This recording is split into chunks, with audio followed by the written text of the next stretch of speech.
Hi everyone. How's it going? The cherry blossoms are in full bloom in Japan right now. We will post other videos of the cherry blossoms at the end of this video, so please stay tuned. Speaking of spring, it is the Firefly Squid season. Sorry about that.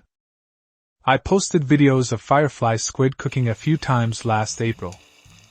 This is last year's Firefly Squid takikomi rice. It was to boil Firefly Squid in a soy sauce-based soup and then cook them together with rice. This time we'll make it simpler. We'll use only one seasoning. And we'll use Sinapon's favorite clay pot rice cooker, Kika. Okay, let's go! First, start by preparing the rice. 1 Japanese rice cup is only 180 grams. This is unrinsed rice, so just add water.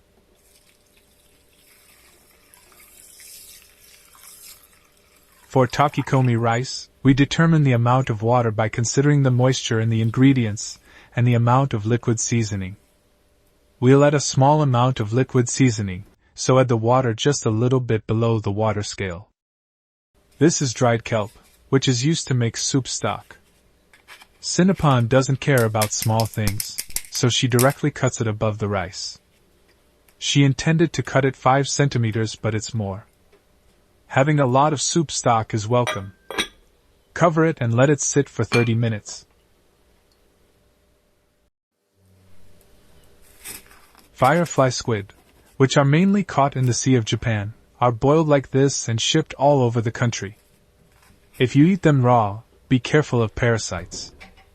Today she wants to show you the secret behind the deliciousness of Firefly squid. This isn't part of the preparation. Opening the trunk with the scissors.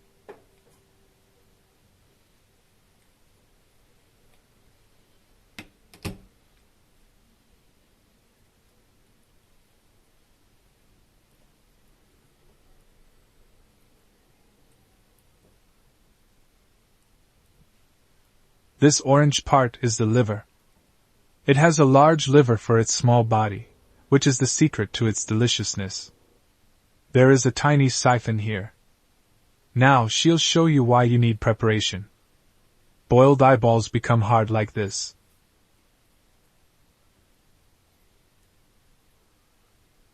They go everywhere in your dish. It's not pleasant. And when you spread the legs, there is a mouth called the buccal mass. Again, it's hard like the eyeballs, so you want to remove it.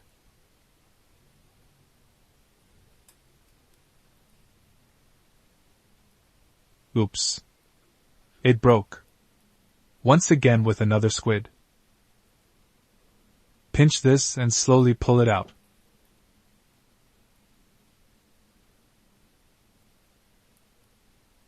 This tip is said to be the stomach.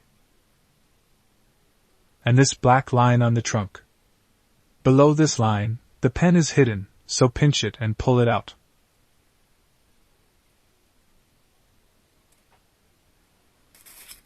Remove the eyes. Pull out the mouth. And pull out the pen. If you haven't subscribed to our channel, please do it now. Your subscription means a lot to us. Thank you very much. While Sinapon is preparing the squids, let me talk about the Firefly squids a little. They weigh about 10 grams. Despite their looks, they are adults. But they live only 1 year. They are born in shallow waters in the spring and move to deeper waters as they grow. Before the next spawning season, the mated males die in the deep sea. All females move to shallow waters for spawning. And they die. I'll post a link to a short video that shows millions of females washing up on the shore. When distribution was not yet developed, those dead squids were used as fertilizer. We are always grateful for the lives of living creatures.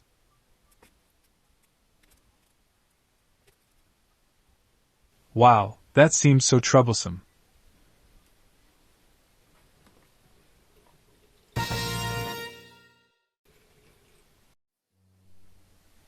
Almost 30 minutes passed while preparing the squid. The kelp absorbed water and grew bigger. It will get even bigger after cooking, so watch it. And today's only seasoning is white dashi. White dashi is a concentrated liquid dashi soup stock. We hope you can find it at your location. Then put the firefly squids on. It's too much? She'll use the rest for another dish.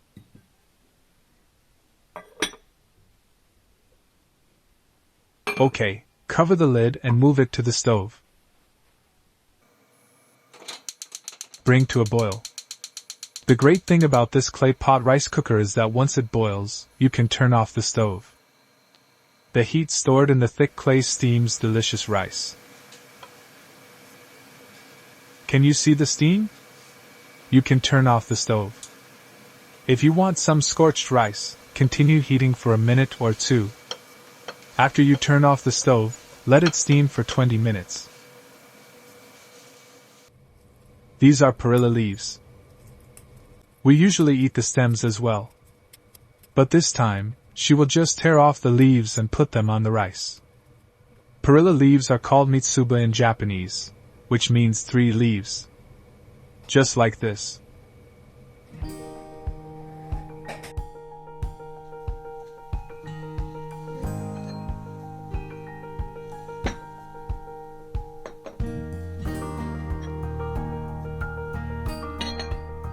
Remove the kelp. Kelp's job is done, but she actually ate it. Less tasty though.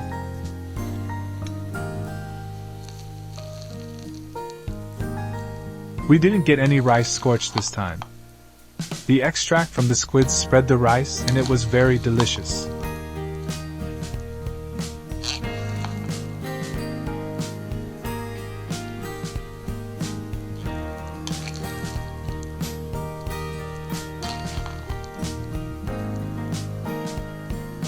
Their habitat is Tojama Bay.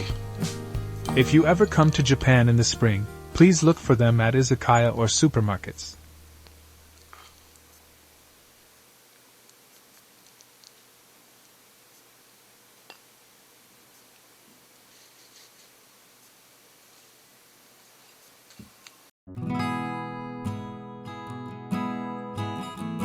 Speaking of spring, here are some videos Sinapon took recently.